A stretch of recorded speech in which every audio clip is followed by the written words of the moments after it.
siya. Ano naman ako diri sa ibabaw. O si gandan yun ay ato no. So ano na siya gani ang rosal nga bulak. Yan, napakahamot.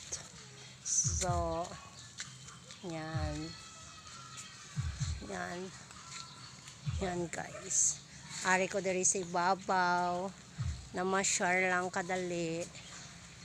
Yan. O si nanay makato sa iyang lagwarta. So ang ilang balay. Yan. Sang amon balay ato sa idalong. Yan.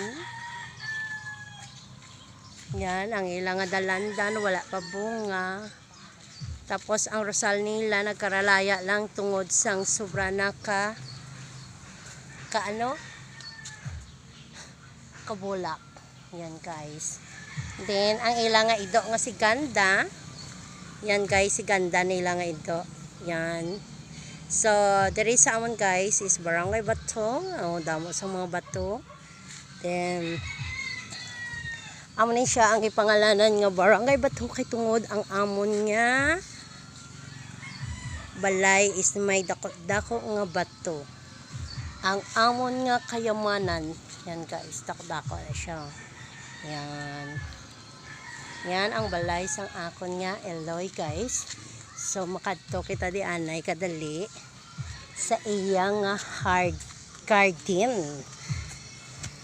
Kung mamonga na, syempre ari na ako diri mangayo. Oh, yan. May okra. May mga okra sila. Yan, garden. Yan, damo sila okra. Ano ni Nayo, suwa? Ay, may mga bunga na sila, Nayo. So, may mga bunga na ang suwa. Kay sino ni tanom? Kay nanay ko no initanom. Abi ko kay tatay.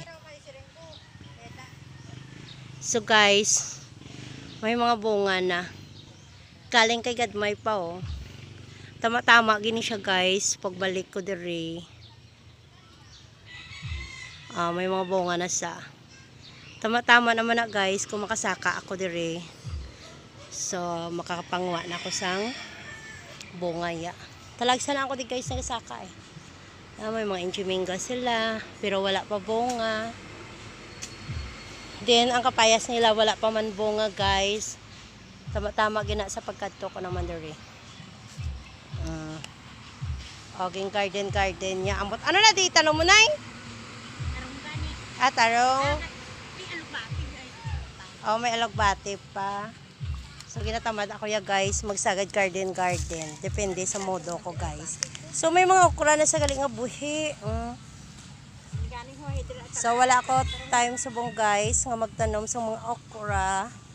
Kung gusto ko magabot lang ako diri. Yan. Tapos may mga manok nga ginakalka lang iya nga lagwarta. Yan, Di ano na lang yung nakot-kot mo naman yan ay? Itanong ko yan, kapayas gani itri. Okay. May mga balong guys sila. May libas pa sila nga dako. Sana pang pakita ko. Ang higko sa babaw sang atop nila. Yan, amo nang magpakita kayo. Yan.